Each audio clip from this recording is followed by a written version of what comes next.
होतं माहितीये का? एका चुकीच्या संदेशामुळे कालिदासांच्या जीवनात एक प्रसंग घडला होता. त्यांनी एक श्लोक सुद्धा लिहिला.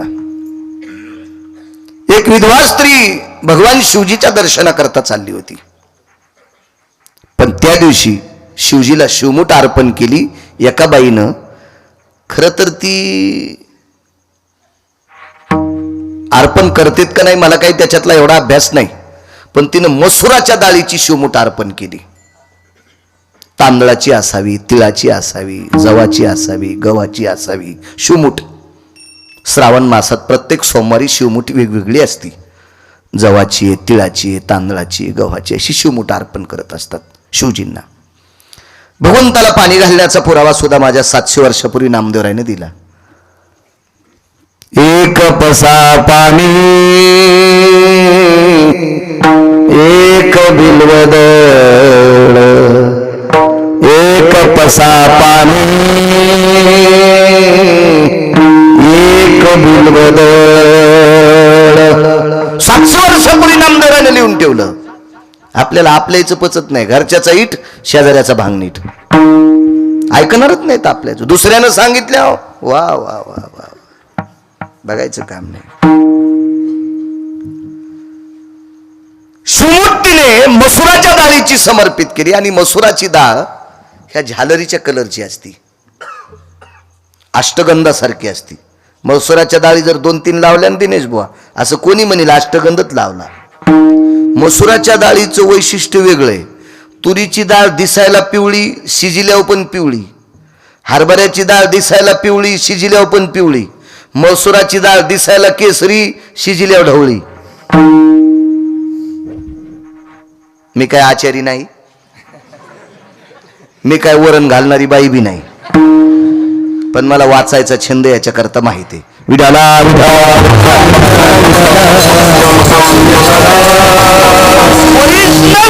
रंगाची केसरी डाळ आहे मसुराची, पण शिजिली की ढवळी शिपीत, जसा चुना शिजिलाय. हो, काय असेल ते देव जाणे. हो, म्हणून श्रीमद भागवतात वर्ज सांगितली. मसूर, वांग, लसण वर्ज सांगितला. तितक्या 7 दिवस बर का, तेवढ्या 7 दिवस. तर भागवतात सुद्धा बैंगनाची पंगत असती.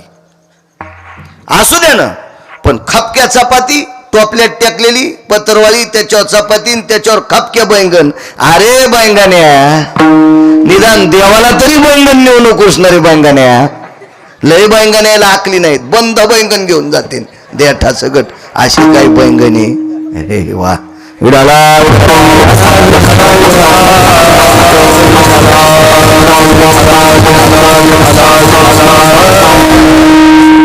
तितक्या प्रकृती आहेत. चला, काय सांगू लागलो.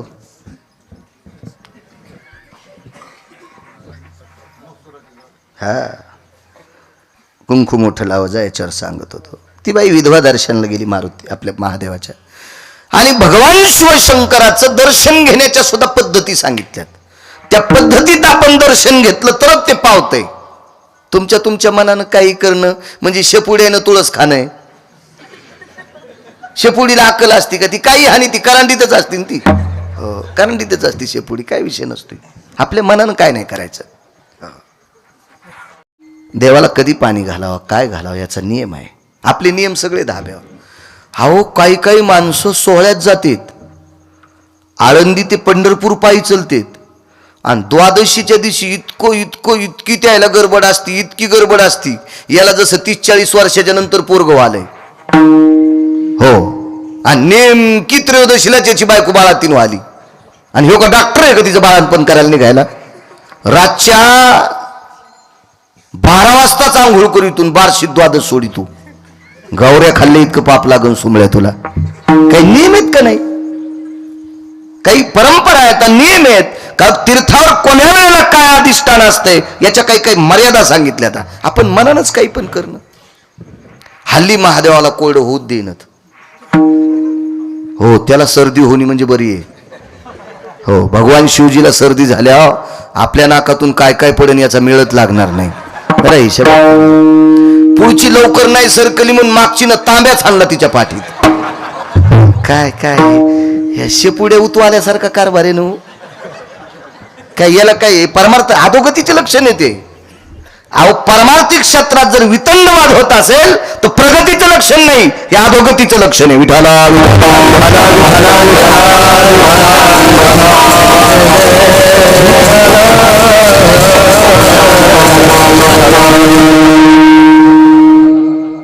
मसुराची शिवमूठ समर्पित केली. त्या बाईनं दर्शन घेतलं, पिंडीवर डोकं ठेवलं आणि वापस आली. दारात संन्यासी बसलेला होता. जाताना विधवा स्त्री पाहिली, येताना सौभाग्यवती दिसली. मसूर कपाळाला चिटकलं तर काय होतं? आशीर्वाद विधवा म्हणून द्यावा का सौभाग्यवती म्हणून द्यावा?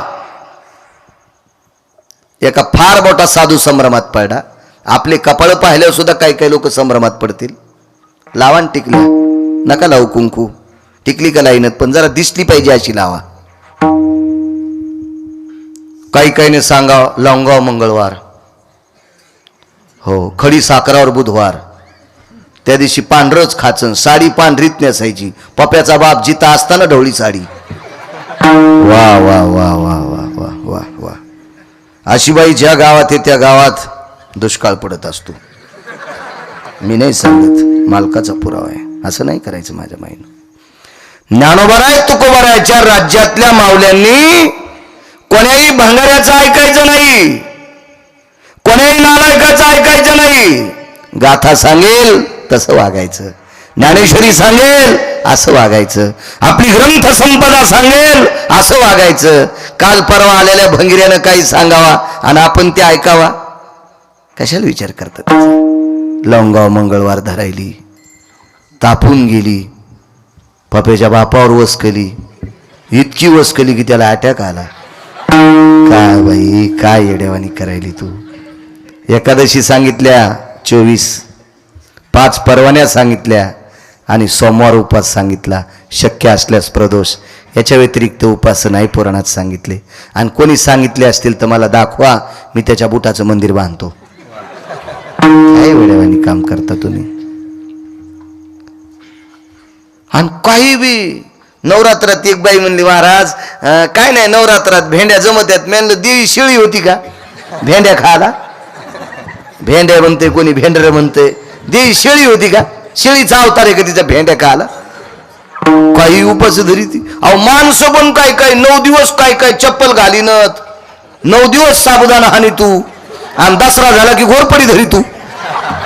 अरे तुला कोण्याला कट टाकाव देवाला तरी कळंग सुमल्या.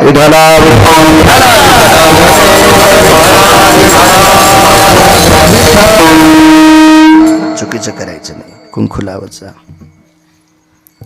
श्रीमंत श्री जगद्गुरु तुकोबरायच्या धर्मपत्नी पुण्याच्या आबाजी गुळवे यांची कन्या तुकोबरायच्या जीवनात लाभली. काय माऊली होती, साध्वी जिजाबाई तुकोबरायांच्या धर्मपत्नी. तुकोबराय जेवल्याशिवाय पाणी पित नव्हत्या. जसा रेणुकेचा नियम पुराणात, तसा जिजाबाईंचा नियम होता, पाणी पित नव्हत्या. एक जण गरळ वकलं होतं जिजाबाईविषयी. तुकोबरायच्या संसाराविषयी एकानं गरळ वकली होती. त्याच्या तोंडात किडे पडो. काय अधिकार होता जिजाबाईंचा? तुकोबराय जात असताना भजनाला निघाल्यावर सांगायचे नाही मी कोण्या डोंगरावर जायचो. मी कालच बोललो कीर्तनात. भामचंद्र, भंडारा आणि घोरवड्या 3 डोंगर होते. सांगायचे नाही. जिजाबाईचं काम आटपल्याच्या नंतर एका टोपल्यात भाकरी, कालवण, पूर्वीच्या काळात कालवण म्हणायचे, कोरड्यास म्हणायचे. आता आधुनिक पद्धत आहे भाजी, नवीन नवीन पद्धत आहे भाजी. मग ती कशाची असो भाजी. आपल्याकडे जी वस्तू असेल का ती वस्तू. चुनगोळे, आपल्याकडे पूर्वीची भाजी कशी, चुनगोळे. मसाला उकळायचा आणि त्याच्यामध्ये चुनाचे गोळे करून टाकायचे. चुनगोळे, डुबुक वड्या, हे नाव प्रसिद्ध होतं. मासवड्या नाव असायचं, वरणाला वरण म्हणायचे, असं शिस्त असायची. आता कशाची भाजी भाकरी. कशाला भाजी भाकरी कसं म्हणता येईल? आधुनिकता आली, प्रत्येक शब्दात फरक पडले. जुने शब्द आपण फुकून दिले आणि ते शेकत बसलो तर दुसऱ्या अंगाला चिटकून घेतले. स्वयंपाकघर संपलं, पाकगृह संपलं. हे शब्द म्हणण्यासाठी धमक लागती, वजन लागते. पाकगृह म्हणा वाटत नाही, स्वयंपाकघर म्हणा वाटत नाही. पाकगृह कशाला म्हणायचं? रात्री 2 वाजता जरी आपल्याकडे एखादा भुकाळू माणूस आला, उपाशी माणूस आला, तर 2 भाकरी टोपल्यात सापडावा, त्याचं नाव पाकगृह. माणूस जेवल्याच्या नंतर अर्धी तरी भाकरी टोपल्यात सापडावी, त्याचं नाव स्वयंपाकघर. जिथं दोघांचीच किचकिच चलती, त्याचं नाव किचन. तिसऱ्याला तुकडा पण नाही, पाणी नाही, हा, त्याचं नाव किचन. वागण्यानुसार पडत असतात ना गोष्टी, वागण्यानुसार. 2च तोंडन खिचडीन बोंड. म्हातारीच्या किल्ल्या हिसकून घेतल्या, म्हातारं दिलं सप्त्याला हाकलून. म्हातारी बसली आपली तुळशीपाशी आणि हे दोघं तुपात बुडून चपात्या खाली. झोपीत भिताड अंगावर पडून तुमच्या, झोपीत घरात सगळं फुकावं लागन तुम्हाला, घरात सगळं.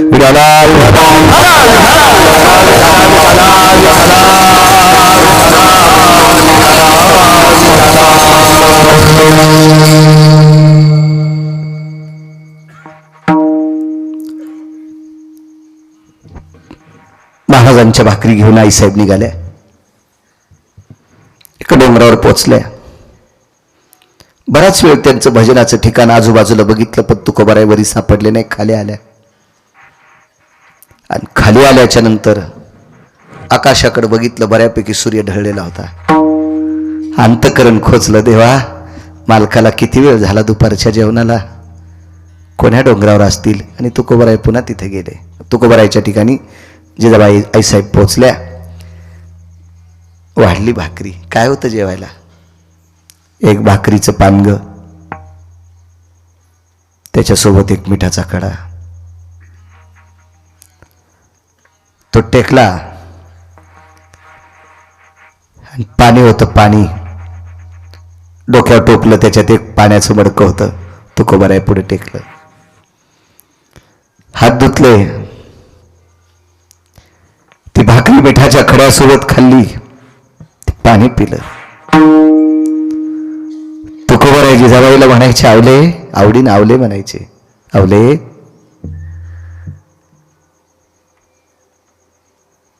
किती थकून आलीस, घामानं पदर भिजला गावले तुझा. जी मालक, जी म्हणायच्या, जी मालक, जी जी जी जी. अहो मी अगोदर त्याच डोंगरावर गेले, हो त्याच डोंगरावर गेले, तिथून पुन्हा खाली जाऊन पुन्हा वरी आली. होय मालक. ते अधिकारी लोक होते. तुकोबारायांनी मनात विचार केला असेल, परमेश्वरा काय अर्धांगिनी दिलीस रे, काय पवित्र पत्नी दिलीस रे, वा.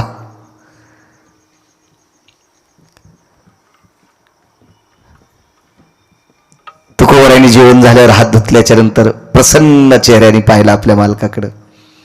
तुकोबारायांनी विचार लावले, किती प्रसन्न चेहरा आहे तुझा. ऐका ना मालक, तुम्ही जेवले की असं वाटतंय मी 10-5 पोळ्या खाल्ल्या, 10-5 भाकरी खाल्ल्या, इतका मला आनंद होतोय. काय माऊली असेल हो. एक दिवस असा प्रसंग आला, सेवापती याच्यावर सांगतोय, विष्णूची पूजा सांगतोय, याच्यावर सांगतोय. एके दिवशी घरकाम करत असताना थोडा वेळ झाला, गडबडीत टोपलं घेतलं भाकरीचं, त्याच्यात भाकरी कालवण काय असेल ते, चटणी भाकरी घेतली असेल, भाजी काय असेल ती, आणि पाण्याचं लोटकं आहे त्याच्यात, डोक्यावर चुंबळ आहे, त्या चुंबळीवर ते टोपले, त्याच्यात हे सगळी पदार्थ आहेत. आणि आईसाहेब डोंगराकडे निघाले. वेळ झालता आणि वेळ झाल्यावर लक्षात आलं, आता जर चुकीच्या डोंगरावर गेले तर वापस येऊन परत मालकाकडे जायला सूर्य अस्ताला जाईल, आणि दिवस माळता मालकांची दुपारचं जेवण कसं शक्य. म्हणून टोपलं खाली टेकलं आणि सूर्यनारायणाकडे बघितलं. तुम्ही दर रविवारी सूर्याची उपासना करता माझ्या माईंनो. करडीचं फुल वाहता सूर्याला, करडीचं फुल. त्याच्या पाठीमागं पण शास्त्र आहे. एखाद्या बाईला सांगता येईल का करडीचंच फुल का वाहावा? अजून मेळ नाही, अजून मेळ नाही, पण वाहणार. आता करडीचे फुलं तर इकतच घ्यावं लागेल, कोणी पेरीनं ना. आपलं खाचं शिका. ज्याला भरगतच जमीन असेल त्यांना अर्धाकसा इकडे पेरा करडी. चांगलं खाचं शिका, आपलं खाचं शिका. कालच्या कोरोनानं शिकिलंय आपल्याला. हा, 40 एकर ज्याला जमीन आहे ते बी उंदीर धरलेवानी थैली आणि तो दुधाची, आणि महाराज दूध प्याता का? म्हणलं मी बोके आहे का हे दूध प्याला? हा, जमीन तुला 40 एकर आहे, उंदीर धरलेवानी थैली आणली ती, आणि महाराज दूध प्याता का? बोके आहे का महाराज? तूच पी. एखादी गाय पाळा, प्रगल्भ होतील आपले नातू, बुद्धिवादी होतील आपली लेकरं.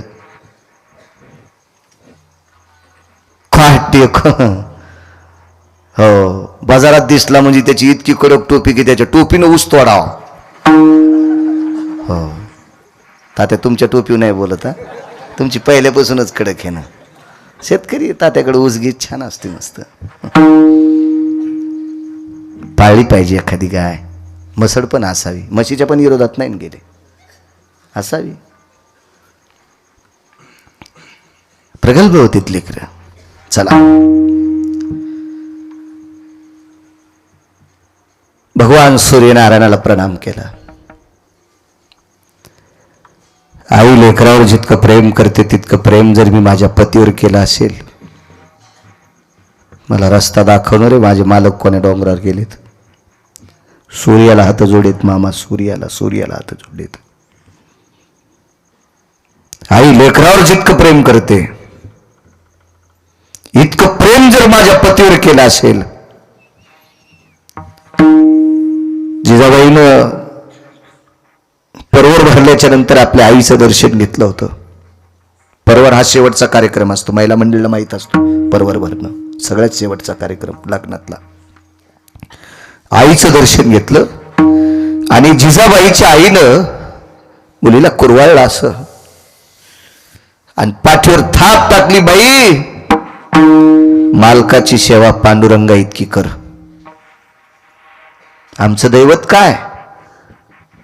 आईने विचारलं तर मुलीनं सांगितलं, तुमचं दैवत पांडुरंग आहे.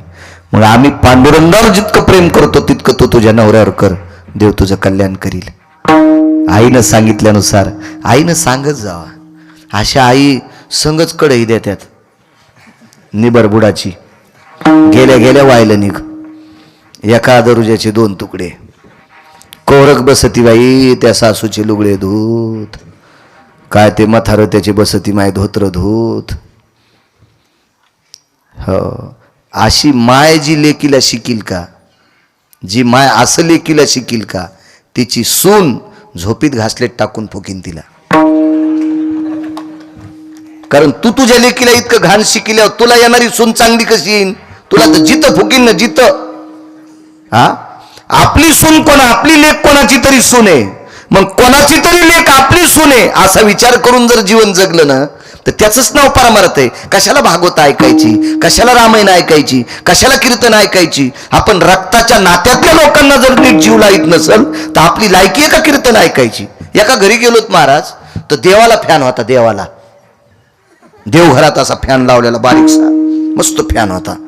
तर मी म्हणलो, वा काय सात्विक माणसं येतो, काय काय माणसं सात्विक येतं. देवाला फॅन होता, देवाला फॅन. तिथं आटपून शेजाऱ्याची ते गेलो. तर मी म्हणलं, का हो काय सात्विक घर आहे, देवाला फॅन आहे? तर ती बाई म्हणली, महाराज वरी बघा ना, सून गच्चीवर बसलेली आहे आणि तिला चटकाने आहे. म्हणजे घरातली जी मुख्य आलेली लक्ष्मी आहे का, तिला त्रास, आणि देव घरात फॅन. अशा ज्या घरात असेल ते घर भूताचं घर आहे, भूताचं, राक्षसाचं घर आहे, ते राक्षसाचं घर आहे. तुम्ही घरातल्या जिवंत लोकांना त्रास देता आणि लोकांना देखावा दाखवण्यासाठी देवाला फॅन लावता. हा, हे चोंभाया नालायकपणा आहे. विठाला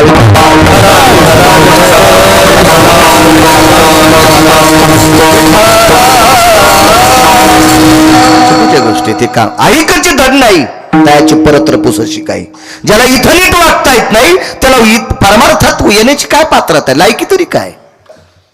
महाराज असू द्या, कीर्तनकार, भागवतकार, कोणी असू द्या ना, काय फुकायचा? तो जर मायबापाची सेवा करीत नसेल तर भाडवा येतो, हरामखोर येतो. काय करायचं? त्याचे कीर्तन ऐकून तुम्ही जर त्याला पाकिट देता तर तुमच्या घराला कुलूप लागन.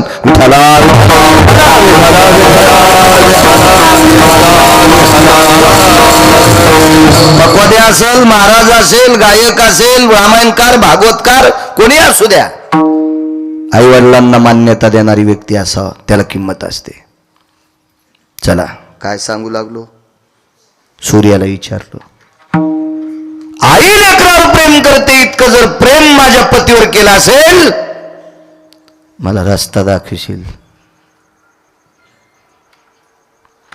काय साक्षात्कार झाला असेल देव जाणे. रस्त्याने माती असल्यामुळं पाऊल खुणा उमटलेल्या होत्या, पाऊल खुणा.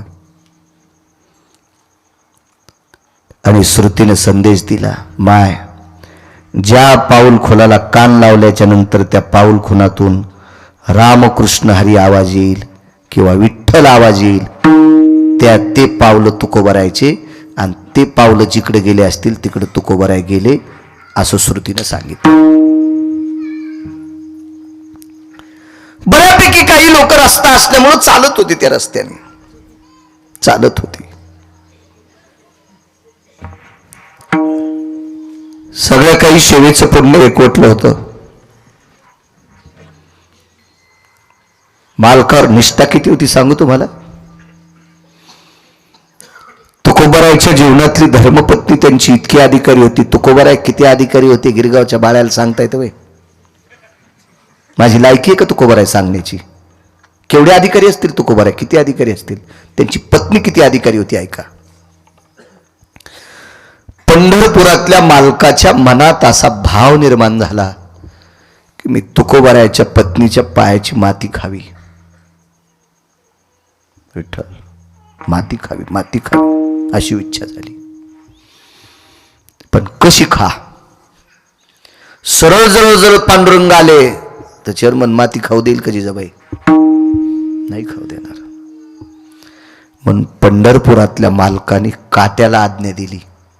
काटा असतो ना, काटा, त्याला आज्ञा दिली, तो जिजाबाईच्या पायात घुस. नाही तर काय काट्याची मायवेली त्या बाईच्या पायात घुसायला. सामान्य ताकद आहे त्या माऊलीची, जिच्या पायात काट्याने घुसावं. काट्याला आज्ञा दिली, काट्याला घुस पायात घुसला. आणि काटा काढण्याच्या निमित्तानं जगाचा मालक तुमच्या माझ्या रूपात तिथं हजर झाला, सामान्य एका मुलाच्या रूपात. हे फेटा घेतलेलं लेकरू किती सुंदर फेटा गिटा दिसते. अशा वेशभूषामध्ये जगाचा बाप आला आणि काटा मोरड्याबरोबर इतका जीव कासावीत झाला, पण डोक्यावरचं टोपलं पडू दिलं नाही. अलगद खाली टेकलं, पाय धरला. तेव्हा कोण काढीन रे काटा? निष्ठा आपल्या पतीवर किती होती सांगतोय हे ऐका. निष्ठा म्हणून विष्णूची पूजा केल्याचं पुण्य प्राप्त होते. तेवढ्या अवकाशात एका सामान्य व्यक्तीच्या रूपात जगाचा मालक आला आणि काय झालं बाई? काटा मोडलाय, मी काढतो. विटेवरचा मालक मातीत खाली बसलाय, मातीत. कोट्यावधी सूर्यचंद्राचं तेज ज्याच्या पितांबरात आहे तो खाली बसलाय आणि मांडीवर पाय घेतला जिजाबाईचा. तो विटेवरच्या मालकाने परीक्षा पाहिली, बाई पाय धुवून द्या ना, मला काटा दिसन. पाय धुवून द्या, मला काटा दिसन. तर आपल्याकडे आपल्या पायात काटा मोरड्या दुसऱ्यालाच काढावा लागतो ना. तर काय करावं लागत होतं माहितीये का? पायातला, आता रानात काही पाणी नसायचं त्यावेळेला जिभेला बोट लावायचं आणि ते त्या पायाला लावायचं. पण ज्याच्या पायात काटा असेल त्यानं त्याच्याच जिभेला बोट लावून मग तिथं लावायचं. दुसरा रिकामा आहे का आपल्या त्याच्या जिभेला बोट लावून आपल्या पायाला लावायचं, आपल्या पायाचं पुन्हा आपल्या जिभेला लावायचं. बायको तर नाही पप्याच्या बापाचा काटा काढायची तसा. ती म्हणेन माय तुमचे पाय कुठं जातात. बायको त्याचे पाय बी धड पाहिजे ना, ते जरा नीट जाग्यावर फिरलेला पाहिजे ना. ते जाऊन तिथं जातो आपला बुटा हरपून येतो आणि त्याच्या पायाची माती खायला बायको का येडी आहे का? तिच्या गोळ्या संपल्यात का? कधी कधी आपण बायकालाच बोलावून मुंग्याला बोलावून मुंगळे तसेच सोडायचे का मोकार? मुंग्याला शिस्त सांगितली तशी मुंगळ्यानं पण नीट राहायला पाहिजे ना. उपरनं झटकेलं की निघला कोणीकडे बी आपलं. लिंबून कांदा खिशातच आणि कीर्तनात बी पुढंच. वा वा वा वा, विडाला विडाला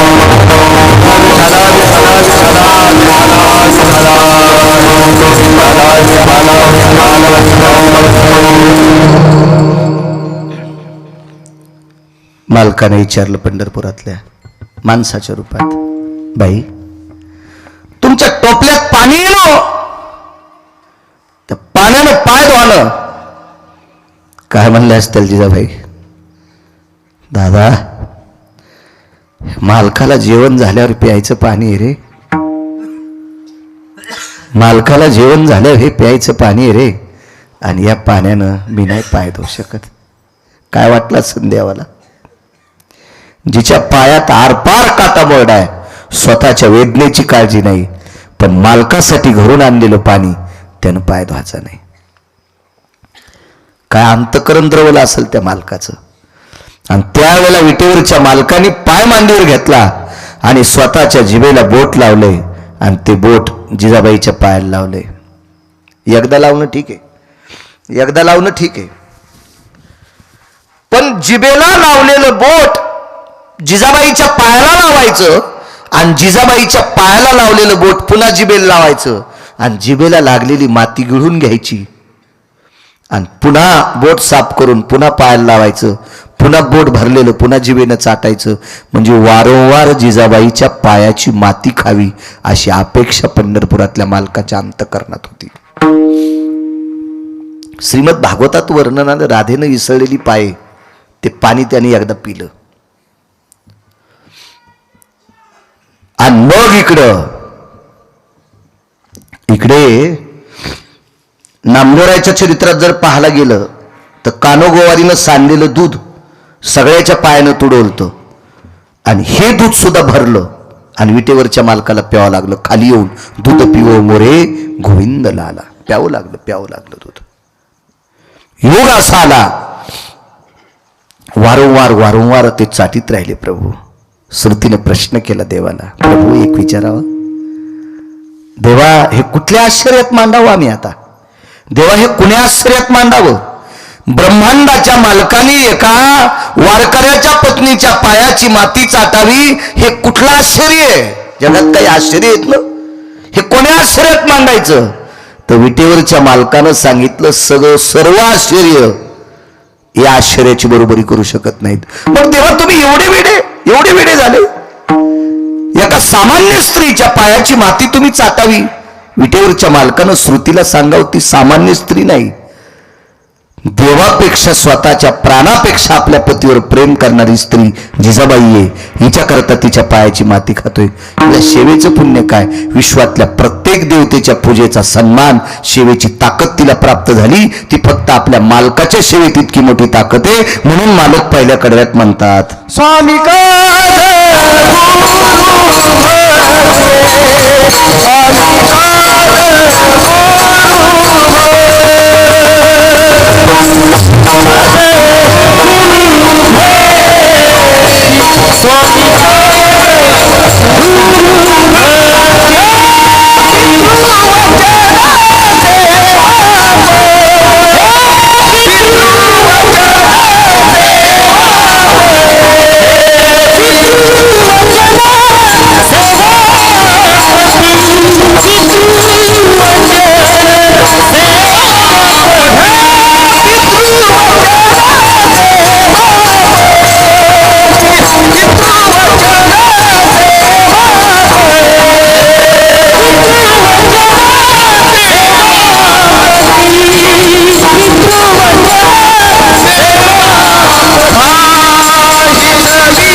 बसलेल्या माझ्या माईंनो, पतीच्या सेवेची इतकी मोठी ताकद आहे. देव दखल घेतो, देव दखल घेतो, एवढी मोठी श्रद्धा आहे.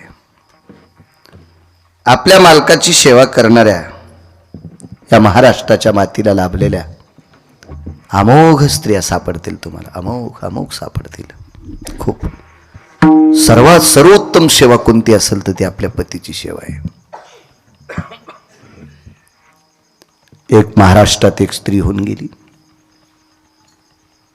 10-11 मिनिटं शिल्लक. तसं मी 9 मिनिटं कमी असताना गळ्यात विना आलता माझ्या, लवकर कापलं मला.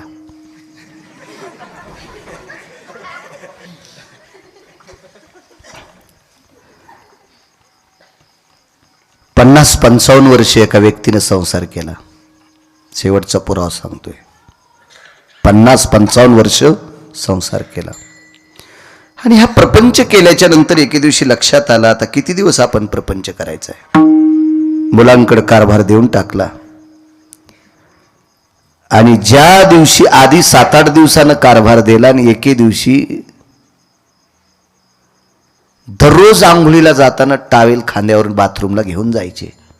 फक्त त्या दिवशी टावेल नेला ना.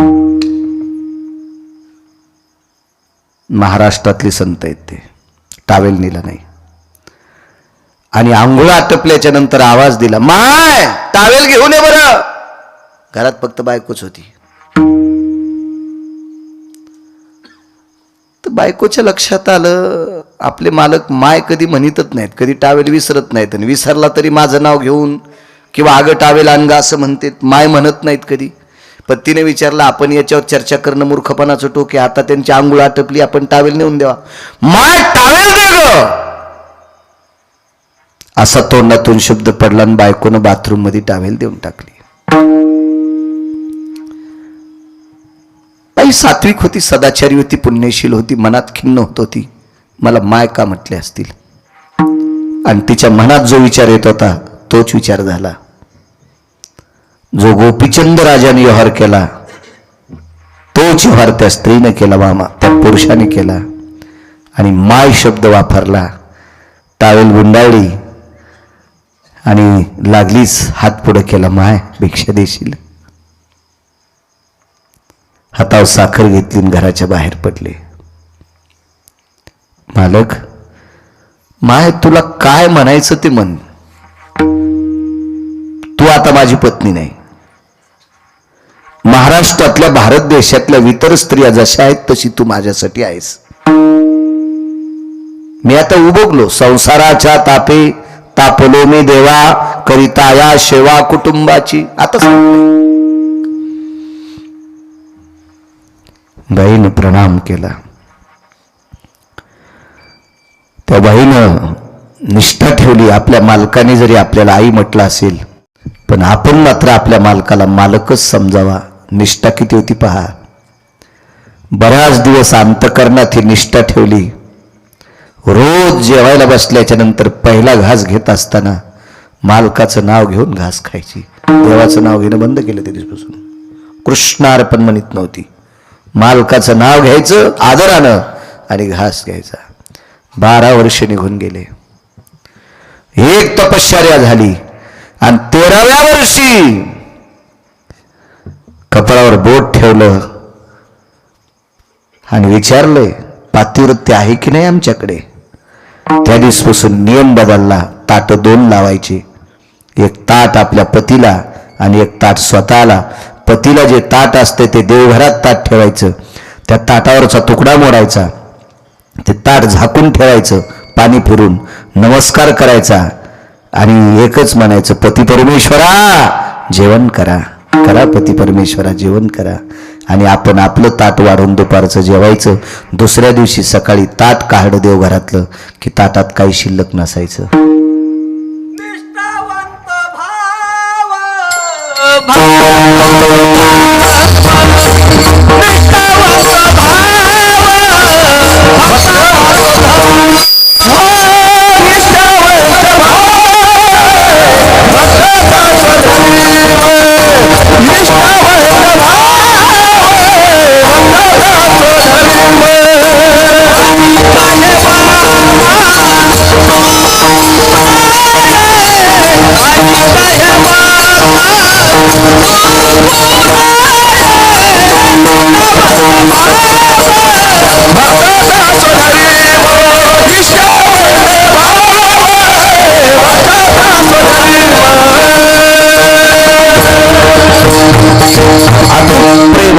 पतीवर होतं अतूट प्रेम, अतूट प्रेम.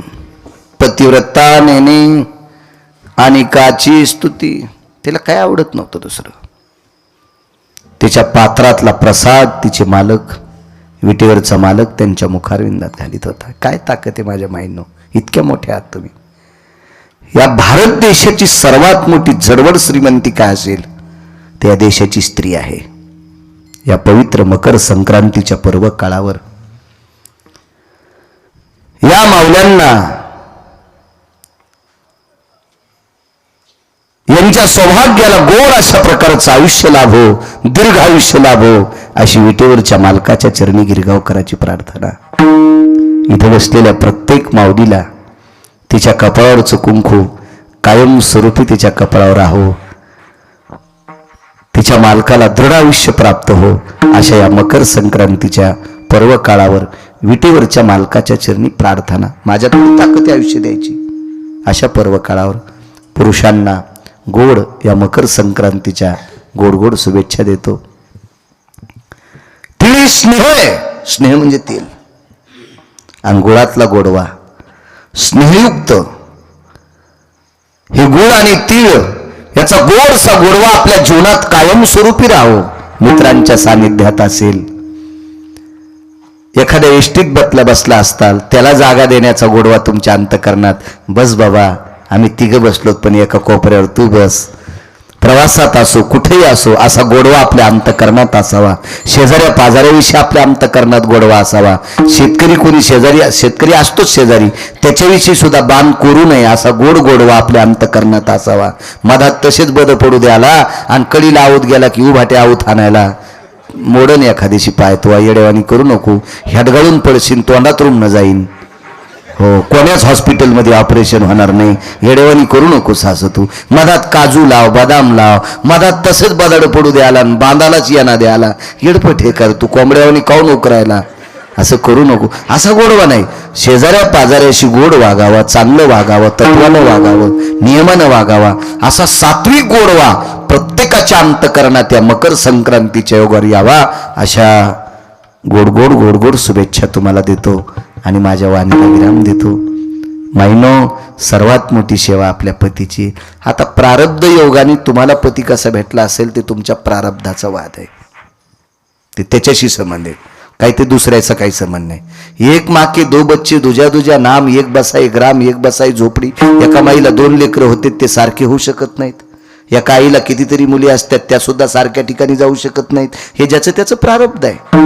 महाराज, ऐश्वर्य संपन्न रावण मंदोदरीला पती होता, तरी पण तिच्या मनासारखं वागत नव्हता. तरी पण रावणाच्या व्यतिरिक्त तिला इतकी सुद्धा चूक तिने केली नाही. म्हणून यमधर्माच्या पत्नीनं मंदोदरीचा सन्मान करावा, इतकी आदरानं मंदोदरी वागली. रावण मृत्यू पावल्याच्या नंतर रावणाच्या चितेला लागलेला अग्नी मंदोदरीनं वक्षस्थळातल्या दुधानं विझवावा.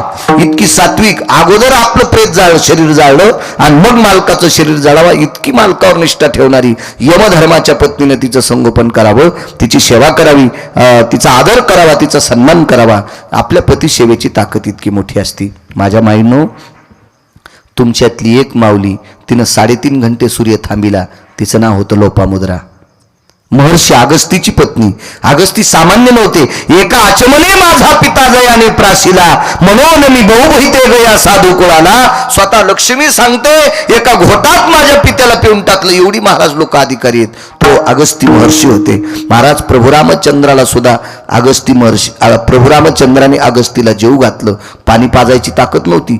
क्रतात्रेता युगात जीव घातलं आणि द्वापार युगात पाणी पाजलं. एवढे मोठे अगस्ती महर्षी. आणि यांच्या धर्मपत्नीनं सूर्य थांबवा, फक्त मालकाचं 3 टाइम दर्शन घेणारी बाई होती. प्रभू रामचंद्रानं तिचं 9 वेळेस दर्शन घेतलं. इतकी अधिकारी स्त्री होती. स्वामी का आज गुरु भक्ती, पितृवचन सेवापती. किती ताकद. तुमच्यामध्ये एक सावित्री नावाची स्त्री होऊन गेली. सावित्री नावाची स्त्री. मालकाला अल्पायुष्य होतं. यम ज्यावेळेला, दक्षिणेचा राजा म्हणजे यम ज्यावेळेला प्राण घेऊन जात होता, त्यावेळेला त्या यमाला असा पदर पसरला, आरती यम राजा बंधू सविष्णवीजा, सोडवू पती माझा, दक्षिणेचे राज्य तुला, देवा कुंकुमदान, वो संगा मागते रे. आरती यम राजा बंधू सहिष्ण बीजा सोडवी पती माझा. यमाला भाऊ मानलं आणि यमातून आपला प्राण सोडून घेतला सत्यवानाची पत्नी सावित्री. माईंनो, आपल्या मालकाला पुनर्जीवित केलं. तुमच्यातली एक माऊली. इतक्या अधिकारी आहात तुम्ही, इतक्या अधिकारी आहात. या देशाची सर्वोच्च श्रीमंती कोणती असेल तर या पवित्र देशाची स्त्री फार मोठी आहे. राज्य, राणी व संपत्ती. सोप्या भाषेत सांगायचं झालं तर रयतेचे राजा छत्रपती शिवाजी महाराज, रयतेचे राजा शंभूराजे, याच देशाला लाभलेला धर्मनिरपेक्ष राजा महाराणा प्रताप, अशा महान रत्नांना 9 महिने पोटात ठेवणारे तुम्ही आहात. 9 महिने पोटात ठेवणारे तुम्ही आहात. माझ्या ज्ञानोबरायला एका आईनं पोटात ठेवलं. तुकोबरायला, ज्ञानोबरायला रुक्मिणी आई साहेबांनी पोटात ठेवलं. तुकोबरायला कनकाईनं पोटात ठेवलं. बघा किती मोठ्या महान स्त्रिया, किती मोठ्या. ज्ञानोबराय, तुकोबराय, नामदेवराय, चोखोबराय, नाथबाबा, सावता महाराज, सेना महाराज, गोरबा काका, रविदास, कबीर महाराज, मीराबाई, जनाबाई, मुक्ताबाई, सुखुबाई, या संतांना 9 महिने पोटात ठेवणारे तुम्ही आहात. याच्या पलीकडे सांगू का? 9ला 9 मिनिटं कमी असताना पुढे बसलेली माणसं तुम्ही किती मोठी आहात. तरी पण एका गिरगावकराच्या समोर 2 तास बसलात. ह्या गिरगावकराला सुद्धा याच महाराष्ट्रातल्या एका स्त्रीने 9 महिने पोटात ठेवलं होतं. असा वरून थोडा जन्माला येणार आहे? इतकी मोठी मोठी रत्नांना जन्म देणाऱ्या तुम्ही स्त्री आहात. या पवित्र मकर संक्रांतीच्या तुम्हाला भरभरून शुभेच्छा देतो माझ्या माऊल्यांनो. मालकाचा आदर करा, मालकाला गुरख्यावानी बोलत जाऊ नका, ही तुम्हाला कळकळून विनंती. बऱ्याच बायका इतक्या गोड नवऱ्याला बोलतात, इतक्या गोड नवऱ्याला बोलतात, त्यांचा गोडवा ऐकल्यावर असं वाटतं देवा बहिरं कर रे. हो बहिरं कर. काय गोड बोलतात. राम्या मंदिराकडे चालला काय रे? हो म्हातारा मंदिराकडे गेलाय, स्वयंपाक झालाय, त्याला म्हणे गिळायलाही. वा वा वा वा, काय बाई, तुला कोण्या स्वर्गात टाकावं देवाला पण कळणार नाही. स्वर्ग कसं देईन, नरकच नाही का? असं नाही बोलायचं. माय आदरानं बोललं पाहिजे. मालक म्हणी जा, गोड बोलत जा. अशा बोट मोडी त्यात जशा तुराट्या मोड्यात, असं नका म्हणे जा, गोड बोल. याचं कारण काय होतं माहितीये का? महाराज या राष्ट्रमाता जिजाऊ आईसाहेबांनी एकही शब्द पतीच्या विरोधात वापरला नाही, म्हणून धर्मनिरपेक्ष राजा जन्माला आला तिच्या पोटी. काय स्वराज्याची घडण करणारी, स्वराज्याची जननी, जीवनभर आपल्या पतीवर प्रेमानं गोड सवर्षाव केला, म्हणून छत्रपती जन्माला आले. ताकद इतक्या मोठ्या. पुनश्च प्रणाम करतो. महाराज दिनेश महाराज, गावातल्या सप्ताहाला येत जा. गरज असती काळाची. गावात जर मृदंगाचार्य जन्माला आला असेल तर त्यानं गावातल्या सप्तात सेवा केली पाहिजे. गावात एखादा गायक असेल त्यानं गावातल्या सप्तात सेवा केली पाहिजे. एखाद्या वेळेस तुम्ही मला विचारताल तू जातोस का तुझ्या गावात, असा पण हक्क तुम्हाला विचारण्याचा आहे, विचारण्याचा आहे. मी जर माझ्या गावातल्या सप्तात जात नसेल तर मला तुम्हाला सांगण्याचा अधिकार नाही. माझी लायकी नाही, माझी पात्रता नाही. कारण राजे हो, राजकीय क्षेत्र असेल, व्यापार क्षेत्र असेल, टेलर, कुठलंही क्षेत्र असू द्या, परमार्थ असू द्या, माणसाला जर मोठं व्हायचं असेल तर ग्रामदेवतेचा आशीर्वाद लागतो. आपल्या या देवतेचा आशीर्वाद असल्याशिवाय माणूस मोठा होत नाही. तो कोण्याही क्षेत्रात जाऊ द्या, कोण्याही क्षेत्रात. पण आपल्या गावातल्या जेवढ्या वेळ येता येईल, 1 दिवस हो, 2 दिवस हो, आपल्या सप्तात येत जा. तुम्ही मोठ्या श्रद्धेनं मार्गदर्शन गावकऱ्यांना करता. दिनेश बुवा तुम्हाला धन्यवाद, प्रणाम. झालेली सेवा अधिष्ठान देवतेच्या चरणी समर्पित करतो आणि माझ्या वाणीला विराम देतो. विठोबा